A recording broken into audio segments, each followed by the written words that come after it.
on va avoir un objectif. Je vais vous proposer d'être capable de comparer les efforts que l'on doit fournir pour réaliser toutes les activités quotidiennes. Voilà. Donc ça va être notre objectif pendant les 3 séances. Passer une ligne, être capable de comparer les efforts que l'on doit fournir pour réaliser les différentes activités quotidiennes. Notre première séance aujourd'hui, je vais vous proposer de faire 3 activités simples et de comparer pour ces 3 activités simples les efforts que l'on fournit. Première activité. Qu'est-ce que j'ai fait? Oui, qu'est-ce que j'ai fait comme saut? À pieds joints. Oui, à pieds joints. Ils sont réguliers. Des petits sauts sur place, réguliers, pieds joints. Qu'est-ce qu'on va se poser comme question sur cette activité? Oui, quel effort je fournis pour cette activité? Et puis comme j'ai dit que j'allais comparer sur 3 activités, je vais vous en proposer une deuxième. Corentin, des montées de genoux. Oui, sur place. Deuxième activité, saut, genou, poitrine en alternance. Troisième activité, vous êtes attentif à ce que je fais. Voilà, sur place, sans bouger, exactement. Alors, qu'est-ce qu'on va faire avec ces 3 activités? Voir quelle activité on doit faire le plus d'efforts. Voilà, je vous demande d'essayer de comparer les efforts à fournir pour ces 3 activités corporelles très simples. Ce que je vous propose, c'est d'écrire chacun ce que vous pensez.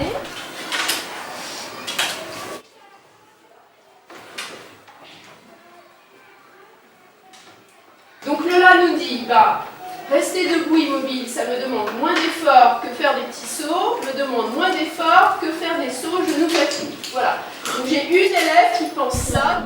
Personne ne met les sauts genoux poitrine moins d'efforts que les petits sauts. Le saut genoux poitrine, on doit lever les genoux, alors que le petit saut, on doit rester en bas. Tu vas lever très haut les jambes, mais en même temps tu vas lever un pied seulement. Un pied à la fois. Ulysse. Moi j'ai une autre hypothèse. Ah, t'as une autre hypothèse. Alors, debout immobile, à peu près égal à un petit saut, moins que. Qui pense que effectivement, qu'on a debout immobile, ça demande moins d'efforts que les petits sauts, moins d'efforts que les sauts genoux poitrine. Allez, qu'est-ce qu'on va faire à la fin de la journée? Oui. On va répondre à la question. Voilà, on va répondre à la question. Ce que je vous propose, c'est de vous mettre par groupe de 4, puisque vous êtes déjà par groupe de 4. Essayez d'écrire vos idées, votre organisation. Alors, je vous laisse 10 minutes pour le faire. Vous prenez le temps d'en discuter entre vous.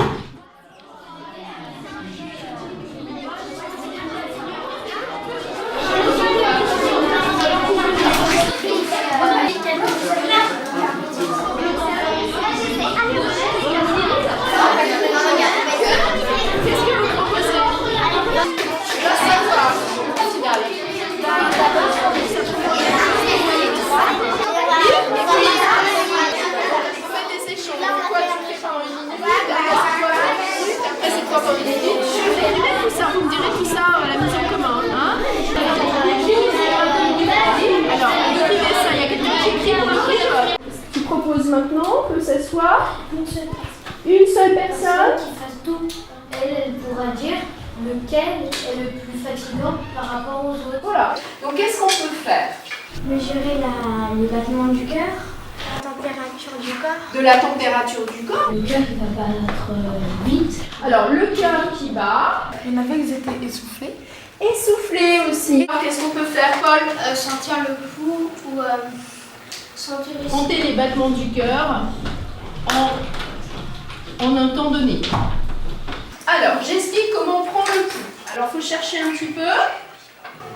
Et vous devez sentir contre la pulpe de vos doigts, sans trop appuyer, des petits chocs. Oui, Aurélie. Il faut qu'on fasse des pauses entre les deux parce qu'après, sinon, ça ne sera pas la vraie mesure. On va commencer par 5 minutes de repos allongé, sans parler, sans bouger. Au terme de ces 5 minutes, il faudra prendre son pouls sans se lever, écrire la première mesure de pouls que vous aurez faite. C'est parti pour 5 minutes. À partir de mon top départ, vous allez compter vos battements cardiaques. Top. Ne vous levez pas et inscrivez sur votre feuille en restant allongé, sans bouger le plus possible. Une fois que c'est noté, vous vous levez le plus calmement possible. Top départ. 13, 14, top.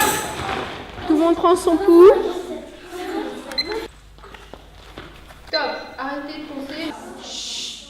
On comparera après les résultats. Top. Encore 10 secondes.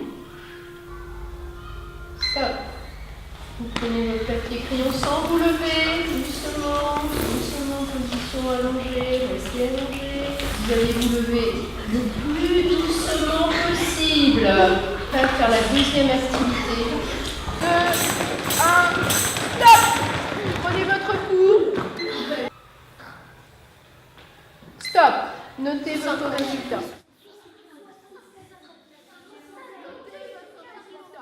Levez la main, les enfants qui ont trouvé que la station debout, avec une fréquence cardiaque inférieure à la fréquence cardiaque correspondant à l'activité de saut sur place et inférieure à la fréquence cardiaque des sauts genoux-poitrine. Je compte, levez bien haut la main.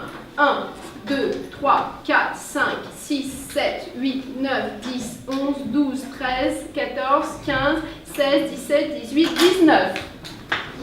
Pourquoi vous pouvez dire que vos résultats sont fiables? Oui, Maïli.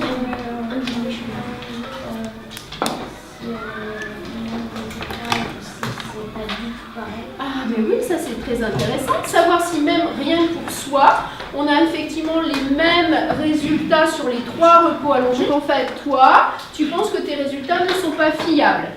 D'accord. Donc tu t'abstiens de répondre à l'étude de mesure puisque tu penses que tu as soit mal pris tes mesures ou que tu as coché, tu fais partie des enfants qui ont répondu par exemple non, et si tu es resté bien calme, tu as répondu non à une des questions.